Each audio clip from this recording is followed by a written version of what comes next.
Dans cet épisode, on va répondre à la question comment trouver votre style artistique. Bon, du coup, moi, je vais plutôt parler de l'aquarelle.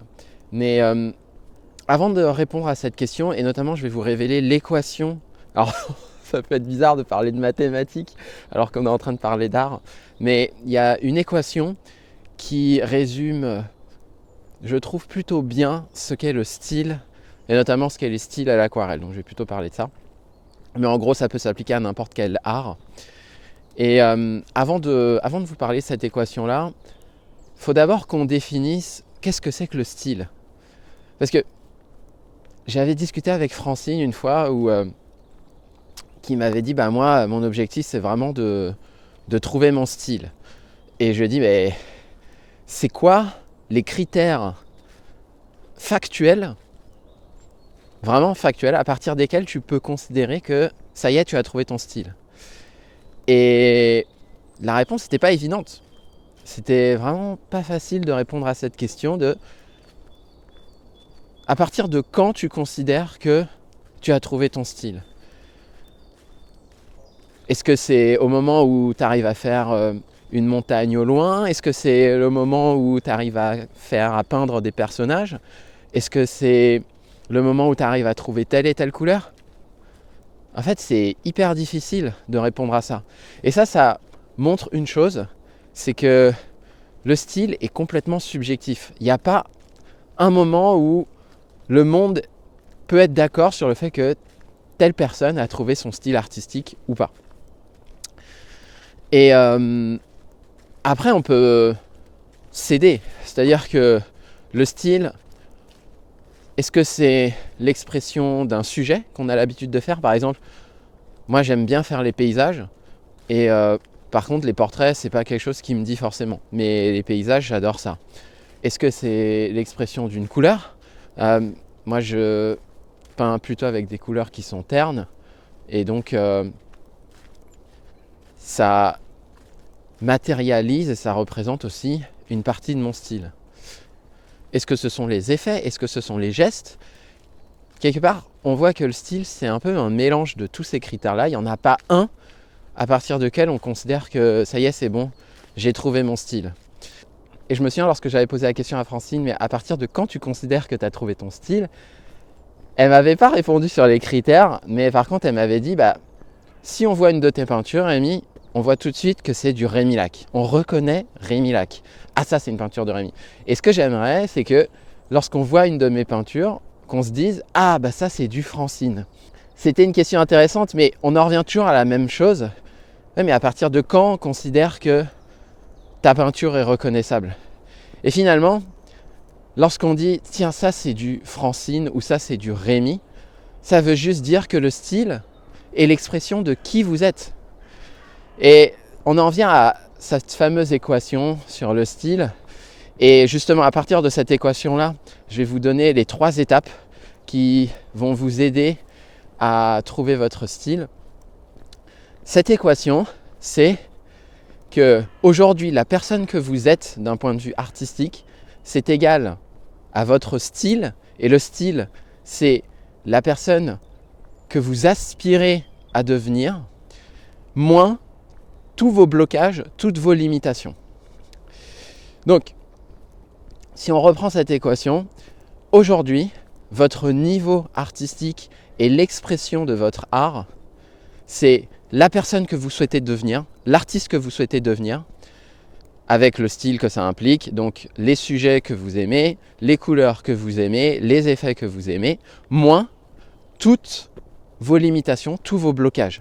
Et les blocages, ils peuvent être techniques, c'est-à-dire que, par exemple, à l'aquarelle, vous n'arrivez pas à faire un lavis dégradé, et du coup, ça va interférer dans l'expression de votre style. Ou vous avez une photo, vous ne savez pas du tout comment l'aborder, ça c'est un blocage qui est créatif, ça va interférer dans l'expression de qui vous souhaitez être, de qui vous souhaitez devenir. Ou ça peut être mental, c'est-à-dire que vous avez des pensées du style de toute façon je suis nul, j'y arriverai pas, ou je suis pas fait pour ça, eh bien ça va interférer, et parfois même les blocages mentaux sont les pires. Parce que autant les blocages techniques et créatifs peuvent s'apprendre et ça peut se développer, autant les blocages mentaux, Ça s'apprend, ça se développe aussi, mais ça prend beaucoup plus de temps. Mais les blocages mentaux peuvent carrément vous faire arrêter une activité parce que vous considérez que vous n'êtes pas bon là-dedans. Donc vous voyez que tous ces blocages, toutes ces limitations-là vous bloquent dans l'expression de votre style.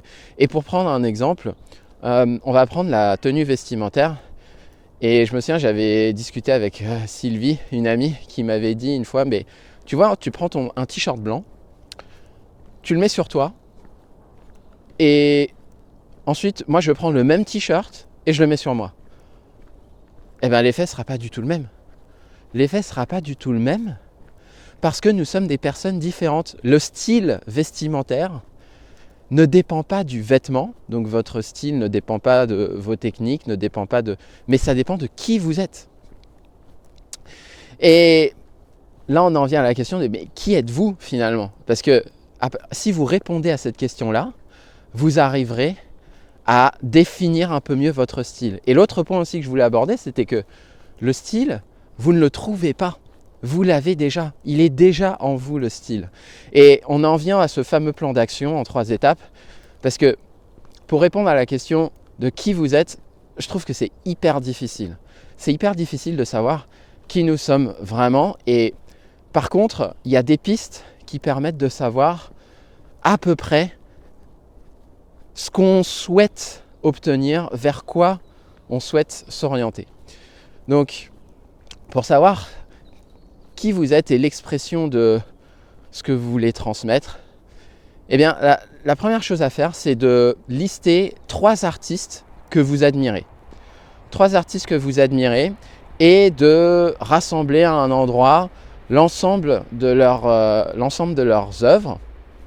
Après, quand je dis l'ensemble de leurs œuvres, en tout cas, les œuvres que vous considérez, 10 œuvres que vous considérez vraiment magnifiques chez ces 3 artistes, et vous les rassemblez dans un endroit, donc vous en avez 30, et sur ces 30-là, eh bien, vous observez qu'est-ce qui revient parmi ces 3 artistes-là. Est-ce que ce sont des sujets qui reviennent? Est-ce que ce sont des couleurs qui reviennent?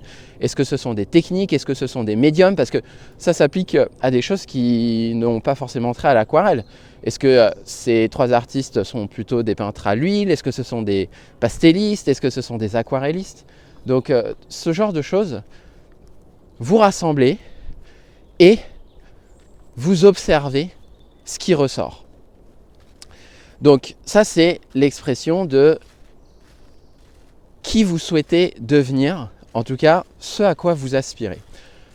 La deuxième étape consiste à identifier l'écart entre qui vous êtes aujourd'hui, l'expression de votre art aujourd'hui, et le style vers lequel vous souhaitez tendre.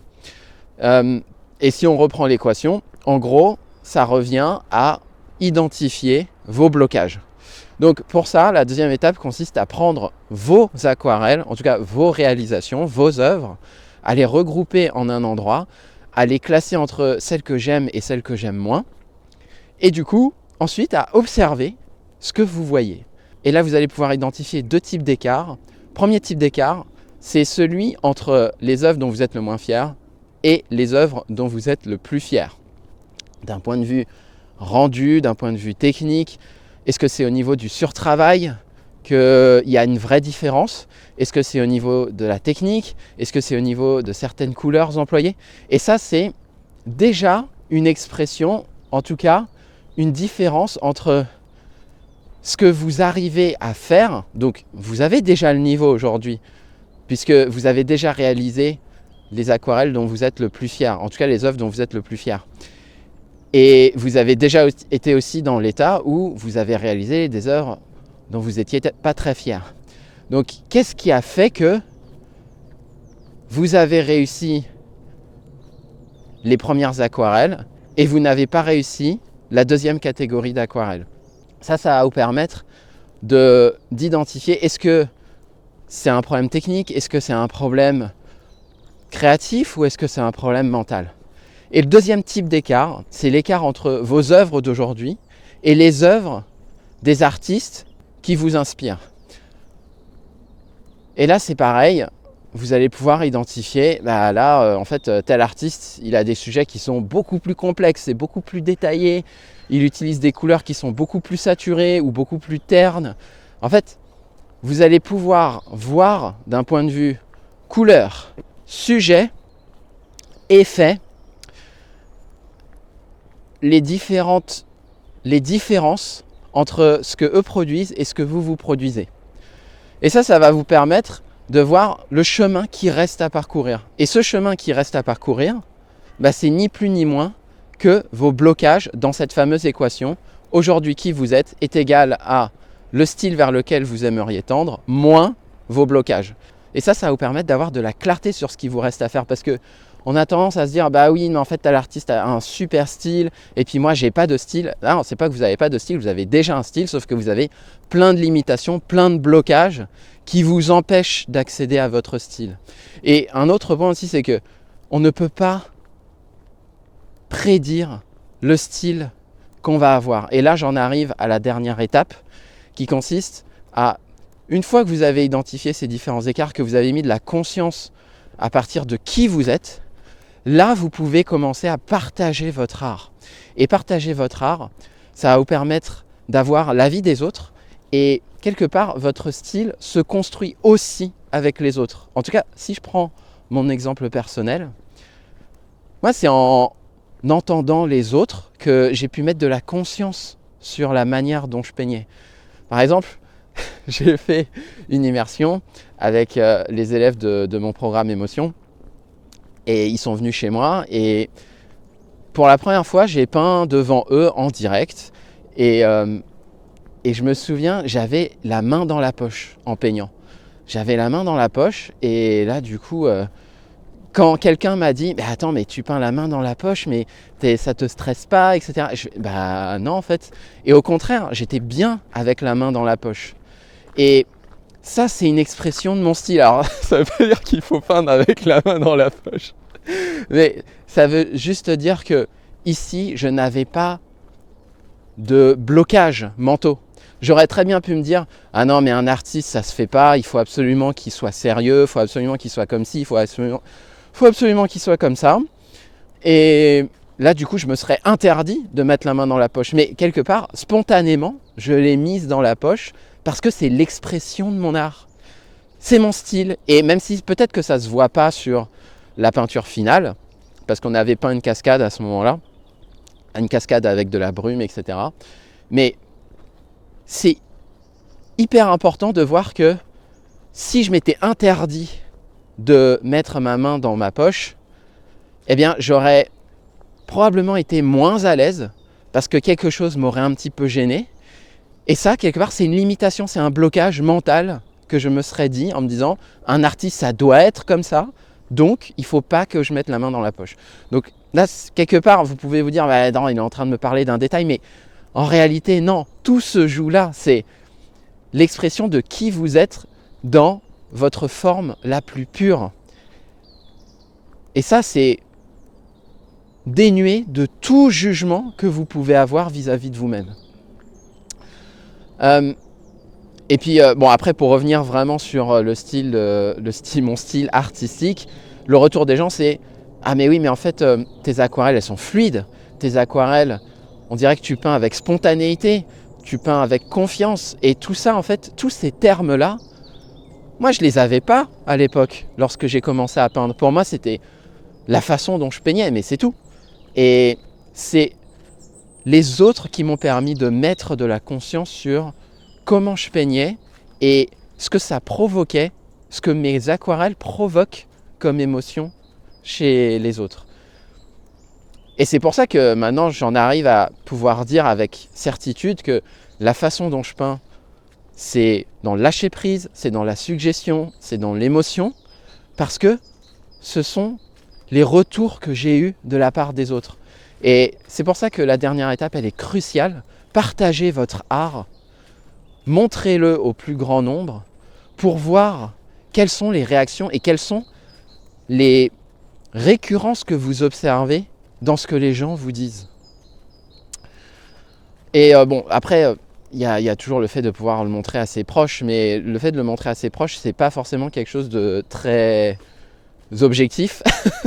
Et puis en plus, vous n'avez pas non plus un grand nombre de retours, donc vous ne pouvez pas forcément vous faire une idée claire de ah mais en fait mes aquarelles elles provoquent ça, parce qu'on peut avoir tendance à se dévaloriser ou juste ne pas avoir conscience de ce que notre art peut provoquer chez les autres et la façon dont on peint également. Donc c'est important de pouvoir le montrer pour avoir ce retour-là.